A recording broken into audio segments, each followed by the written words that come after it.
کبھی کسی شخص نے 2 رکعت نماز نفل صرف اس لیے پڑھے ہیں کہ شکر ہے اللہ کا اس نے مجھے نبی پاک کا غلام بنایا. بیٹا ہونے پہ لوگ نفل پڑھتے ہیں, ترقی ہوئی تو نفل پڑھے, تنخواہ بڑھی تو نفل پڑھے, مکان ایک پلاٹ اور لے لیا تو نفل پڑھے. لوگ بڑا بڑا شکر ادا کرتے ہیں نا.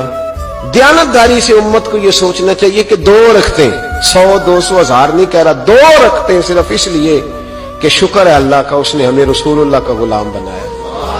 نعمت بڑی ہے کہ نہیں؟ ایک مولانا تقریر کر رہے تھے تو تقریر کرتے کرتے کہنے لگے آج کا مسلمان بڑا بد نصیب ہے کہ ہر طرف سے اسی پر آزمائش ہے. تو ایسا فرمانے لگے مولانا رک جائیے, آپ نے کہا مسلمان بد نصیب ہے. مسلمان بد نصیب نہیں ہوتا, جو بڑا خوش نصیب ہوتا ہے اسے اللہ اپنے محبوب کا غلام بناتا ہے. بڑا کچھ ہے نا یورپ کے پاس, بڑا پیسہ, بڑی دولت, ہر شے ہے, پر ایمان کوئی نہیں. یہ ایمان اللہ نے ہمیں عطا فرمایا. آپ اس کو چھوٹی بات نہ سمجھا کریں. ہمارے اندر وہ احساس نہیں پیدا ہو رہا کہ ہم اصل میں کیا ہیں, اس لیے کہ نبی پاک کا دامن کرم تو تیرے ہاتھ میں موجود ہے. تو دیکھ اللہ نے تجھے کتنی عظمت عطا کی.